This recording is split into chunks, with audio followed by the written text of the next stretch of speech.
திருமுழுக்கு பெற்றவர்கள் திருத்தூதர் கற்பித்தவற்றிலும் நட்புறவிலும் அப்பம் விடுவதிலும் இறை வேண்டுதலிலும் உறுதியாய் நிலைத்திருந்தார்கள் என்றும், திருத்தூதர் வழியாக பல அரும் செயல்களும் அடையாளங்களும் நிகழ்ந்தன என்றும், நம்பிக்கை கொண்டோர் அனைவரும் ஒன்றாய் இருந்தனர் என்றும் புனித லூக்கா ஒரு இலட்சிய திருச்சபை, ஒரு இலட்சிய சமூகம், ஐடியல் கம்யூனிட்டி எவ்விதமாக வாழ்ந்தது என்பதை சித்தரிக்கிறார். ஒரு முன்மாதிரியான கிறிஸ்தவ சமூகம் எப்படியாக இருக்க வேண்டும் என்பதற்கான மிக சிறந்த வரைபடத்தை, ஒரு உருவரை சட்டத்தை, ஒரு ஃப்ரேம்வொர்க், ஒரு சட்டகத்தை இந்த வார்த்தைகள் எங்களுக்கு வழங்கி நிற்கின்றன.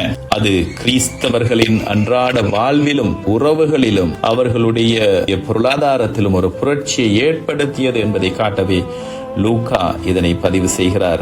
சுருக்கமாக சொன்னால், உயிர்த்த இயேசுவின் வல்லமை ஒரு தனி மனிதரிடம் மட்டுமல்ல, ஒரு சமூகத்தின் ஒற்றுமையிலும் பகிர்விலும் வெளிப்படுகிறது என்பதை உலகிற்கு அறிவிப்பதே இந்த பகுதியின் பின்னணி. தொடக்க கால கிறிஸ்தவ சமூகத்தின் ஆதி திருச்சபையின் முதல் தூணாக கருதப்படுகின்ற திருத்தூதர் கற்பித்தலை கேட்பது என்பது வெறும் கல்வி சார்ந்த ஒரு முயற்சி அல்ல, மாறாக ஒரு வாழ்வியல் முறையை கேட்கின்ற முயற்சி. இதனை நாங்கள் ஆராய்ந்து பார்க்கும் பொழுது ஒரு சில முக்கிய உண்மைகள் வெளிப்படுகின்றன. திருத்தூதர் பணிகள் 2:42 இந்த கற்பித்தல் என்பதற்காக பயன்படுத்தப்பட்டிருக்கிற கிரேக்க சொல் டிதாகே என்கின்ற இந்த வார்த்தை, இது ஒரு முறைப்படுத்தப்பட்ட போதனையை, கற்றல் முறையை குறித்து நிற்கிறது. தொடக்க கால கிறிஸ்தவர்கள் எதை நம்ப வேண்டும், எப்படியாக வாழ வேண்டும் என்பதில் தெளிவான வழிகாட்டுதலை பெறுவதற்காக இந்த கற்றல் தேவையான ஒரு விடயமாக இருந்தது. இன்று கிறிஸ்தவர்கள் நாங்கள் திருத்தூதர் கற்பித்தவற்றை கற்றுக்கொள்ள வேண்டும் என்பது மிக முக்கியமானது. கிறிஸ்தவர்கள் என்பவர்கள் ஒரு உணர்ச்சி வயப்படுகின்ற கூட்டம் அல்ல, மாறாக கொள்கை பிடிப்புள்ள, கொள்கையில் தெளிவுள்ள ஒரு சமூகம் என்பது மிக முக்கியமானது. இயேசு ஆண்டவர் நேரடியாக எதையும் எழுதி வைக்கவில்லை என்று நாங்கள் அறிவோம். ஆனால் இயேசுவோடு வாழ்ந்த, அவரை கண்ட, கேட்ட சாட்சிகள் திருத்தூதர்கள் மட்டுமே. ஆகவே திருத்தூதர்களின் போதனை என்பது இயேசுவின் போதனையாக கருதப்படுகின்றது. அந்த அதிகாரம், இந்த வாய்மொழி பாரம்பரியமாக வந்தவை திருத்தூதருடைய அந்த காலம் முடிவுக்கு வருகின்ற வேளையிலே அவர்கள் எழுதி வைத்த அந்த விடயங்கள் இன்று விவிலியமாக, வேதாகமமாக, இறை வார்த்தையாக நாங்கள் ஏற்றிருக்கிறோம். திருத்தூதர்கள் முக்கியமான 2 விடயங்களை கற்பித்தார்கள். முதலாவதாக கெரிக்மா என்று சொல்லுகின்ற அந்த விடயம், அது என்னவென்று சொன்னால், இயேசுவே ஆண்டவர் என்று சொல்லி, அவரே மெசியா என்று, அவர் நமக்காக இறந்து உயிர் தெழுந்தார் என்ற நற்செய்தியின் மைய பகுதியை கற்பித்தமை. 2வது விடயம் திதாகே என்று சொல்லுகின்ற, விசுவாசம் கொண்டவர்கள் கிறிஸ்தவர்கள் தங்கள் அன்றாட வாழ்வில் கடைபிடிக்க வேண்டிய வாழ்க்கை முறை சார்ந்த விடயங்கள் பற்றிய கற்பித்தல், ஒழுக்க நெறிகள் சம்பந்தமானவை, நடைமுறை வாழ்விலே தங்களுடைய வாழ்வை வாழ்வது, பகைவரை அன்பு செய்வது எப்படி, ஏழைகளுக்கு உதவுவது எப்படி, இந்த மாதிரியான வாழ்க்கைக்கு வேண்டிய நெறிகளை அவர்கள் கற்றுக் கொடுத்திருக்கிறார்கள். சகோதர சகோதரிகளே, திருத்தூதர் கற்பித்தவற்றில் உறுதியாக நிலைத்திருப்பது என்பது மிக முக்கியமான ஒரு விடயம். திருத்தூதர் கற்றுக் கொடுத்த விடயத்தில் விடாப்பிடியாக இணைந்து ஒட்டி கொண்டிருத்தல் மிக முக்கியமாகும். தற்காலத்தின் நவீன இழுவிசையில் நாங்களும் இழுபடக்கூடிய, அந்த ஓட்டங்களிலே மறைந்து மூழ்கக்கூடிய பல தருணங்கள் எங்களை சூழ்ந்திருக்கின்ற நிலைகளிலே கிறிஸ்தவ விசுவாசத்திலிருந்து அகற்றிவிடக்கூடிய நிலைகள் என்று ஏராளமாக இருக்கின்றன. ஆகவே அத்தகைய சூழலிலும் எவ்விதமாக திருத்தூதர்களுடைய போதனையை விட்டுவிடாமல் அதிலேயே தங்கள் வாழ்வை அமைத்துக் கொண்டார்களோ தொடக்க கால கிறிஸ்தவர்கள், அதே போல நாமும் ஆண்டவருடைய வார்த்தையை, குறிப்பாக புதிய ஏற்பாட்டை எடுத்து அதில் இருக்கின்ற போதனையை கற்பது மிக முக்கியமான ஒரு விடயமாகும். மற்றைய விடயங்களுக்கு முதலாக இந்த போதனையை வைத்ததற்கான காரணம் என்னவென்று சொன்னால், சரியான போதனை, ஆர்த்தோடாக்சி இல்லை என்றால் சரியான ஆர்த்தோபிராக்சி இருக்காது, சரியான செயல்பாடு இருக்காது. சரியான ஆர்த்தோடாக்சி இல்லை என்று சொன்னால் சரியான ஆர்த்தோபிராக்சி இருக்காது. சகோதர சகோதரிகளே, திருத்தூதர் கற்பித்தலில் நிலைத்திருத்தல் என்பது இன்றைய நாளிலே விவிலியத்தை வாசித்தல், அந்த விவிலியத்தை படிப்பதற்காக நாங்கள் நேரம் ஒதுக்கிக் கொள்ள வேண்டும். திருச்சபையின் பாரம்பரியத்திலிருந்து வருகின்ற வழியாக வருகின்ற போதனைகளை அறிந்து கொள்வது மிக முக்கியமாகும். ஞாயிறு மறையுரையை மட்டுமல்ல, அதை விட ஆழமாக சென்று அன்றாடம் எங்கள் வாழ்வை வழிநடத்த நாங்கள் ஒவ்வொருவரும் தனிப்பட்ட முறையிலே திருத்தூதர் கற்பித்தவற்றை அறிந்து கொள்வது மிக மிக முக்கியமான ஒரு விடயமாக கருதப்படுகின்றது. நாம் எதை நம்புகின்றோம் என்பதில் நமக்கு தெளிவான புரிதல் அவசியமானது. தொடக்க கால கிறிஸ்தவ சமூகத்தின் இரண்டாவது தூணாக அமைந்திருந்தது நட்புறவு என்பது. கொய்னோனியா என்கின்ற அந்த கிரேக்க வார்த்தை சொற்பிறப்பியலில் இருந்து ஆராய்ந்து பார்த்தோம் என்று சொன்னால், இது ஒரு வெறும் சமூக கூடல் அல்ல, சோஷியல் கிளப் அல்ல. இது விசுவாசத்தின் அடிப்படையில் உருவான ஒரு ஆழமான பிணைப்பு. புதிய ஏற்பாட்டிலேயே மிக முக்கியமான சொல்லாக கருதப்படுகின்ற ஒரு சொல் இந்த சொல். இதன் ஆழமான வேர் கொய்னோஸ் என்பது பொதுவான என்ற சொல்லில் இருந்து உருவாகிறது.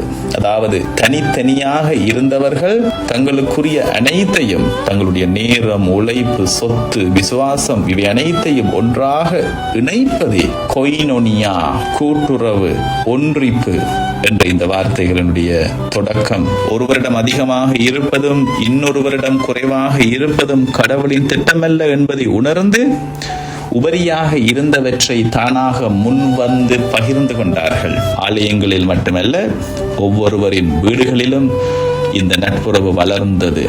இதுவே உறவுகளை மிக நெருக்கமாக்கியது.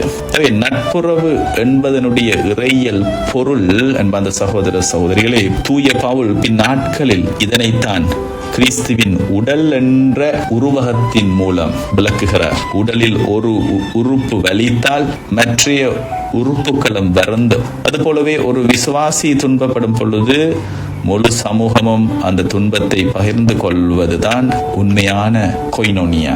முதல் கிறிஸ்தவ சமூகத்தின் கொய்னோனியா நமக்கு விடுக்கின்ற பாடங்கள். கிறிஸ்தவ விசுவாசம் என்பது தனிப்பட்ட காரியம் அல்ல, அது ஒரு சமூக பயணம். எனது என்ற நிலையிலிருந்து நமது என்ற நிலைக்கு மாற எங்களை அழைக்கிறது. நீங்கள் ஒருவர் மற்றவரிடம் காட்டும் அன்பை கண்டு நீங்களின் சிலர்கள் என்று அறிந்து கொள்வார்கள் என்று யோவான் நற்செய்தி 13:35 ஆண்டவர் இயேசு சொன்ன இந்த வாக்கு இந்த தூணிலே உயிர் பெறுகிறது. சுருக்கமாக சொன்னால், திருத்தூதர் போதனை என்பது விசுவாசத்தின் அறிவு என்றால், நட்புறவு என்பது அந்த விசுவாசத்தின் இதயம். போதனை எதை செய்ய சொன்னதோ அதை செயல்படுத்துவதற்கான சூழலை இந்த நட்புறவு என்கின்ற தூண் உருவாக்கியது. என்பதால் சகோதர சகோதரிகளே, தொடக்க கால கிறிஸ்தவ சமூகத்தின் மூன்றாவது தூணாக அப்பம் பிடுதல் என்பது அந்த சமூகத்தின் வழிபாட்டு வாழ்வின் மைய புள்ளியா. இதனை ஆழமாக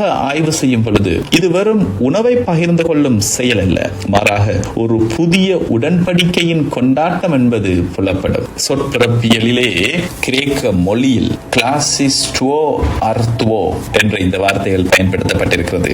கிளாசிஸ் என்றால் முறித்தல் அல்லது பிடுதல் என்கின்ற அர்த்தமும், அர்டோ என்றால் அப்பம் என்றும் பொருள்படும். விவிலிய பின்னணியில் நற்செய்தி நூல்களில் ஜேசு ஆண்டவர் 5000 பேருக்கு உணவளித்த பொழுதும், இறுதி இரவு உணவின் போதும், உயிர் தெழுந்த பின் எம்மாவு சீடர்களுக்கு தோன்றிய பொழுதும் இந்த அப்பம் பிடுதல் என்ற சொல் மிக முக்கியமாக சித்தரிக்கப்பட்டிருக்கின்றது. திருத்துதர் பணிகள் நூலிலே இந்த செயல்பாட்டிற்காக பயன்படுத்தப்பட்ட ஒரு தொழில்நுட்ப சொல் என்னவென்று சொன்னால், விசுவாசிகள் ஒன்று கூடி நடத்தும் நற்கருணை வழிபாட்டை குறிக்கும் ஒரு குறியீட்டு சொல்லாக மாறியது. இந்த மூன்றாவது தூணான அப்பம் பிடுதல் என்கின்ற தூண் 2 முக்கியமான தளங்களில் செயல்பட்டது. அதுக்கு 2 பரிமாணங்கள் உண்டு. முதலாவதாக சக்ரமெண்டல் பரிமாணம், திருவருள் சாதன பரிமாணம். இது இறையியல் உண்மையை, இயேசுவின் மரணம் மற்றும் உயிர்ப்பை நமக்கு நினைவு கூர்ந்து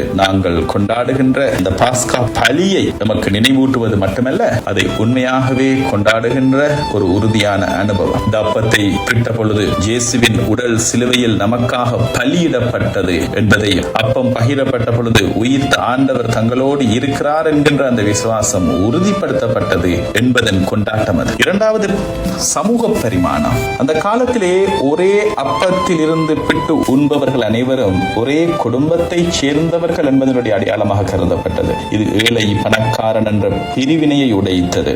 ஒருவருக்கு ஒருவர் காட்டும் அன்பின் உச்சகட்டமாக இது கொள்ளப்பட்டது. வீடுகள் தோறும் அப்பத்தை பிட்டு என்று நாங்கள் வாசிக்கின்றோம். இதற்கான வரலாற்று பின்னணி என்னவென்று சொன்னால், கிறிஸ்தவர்கள் செபத்திற்காக ஜெருசலேம் கோவிலுக்கு சென்றார்கள். ஏனெனில் அவர்கள் இன்னும் யூதர்களாக இருந்தார்கள். ஆனால் அப்பம் பிடுதல் என்பது இயேசுவுக்கே உரிய தனித்துவமான வழிபாடு என்பதால் அதை யூத கோவிலில் செய்ய முடியாது. எனவே அவர்கள் தங்கள் இல்லங்களில் கூடி இதை செய்தார்கள். ஆரம்பத்திலே நற்கருணை கொண்டாட்டமானது ஒரு முழுமையான இரவு உணவோடு, அகாப்பே அன்பின் விருந்தோடு இணைந்தே நடைபெற்றது. பிற்காலத்தில் தான் இது ஒரு தனியான ஒரு வழிபாட்டு சடங்காக உருப்பெற்றது. தொடக்க கால கிறிஸ்தவர்கள் அப்பம் பிடுகின்ற வேளையிலே அவர்கள் பங்கேற்ற விதம் ஆச்சரியமானது.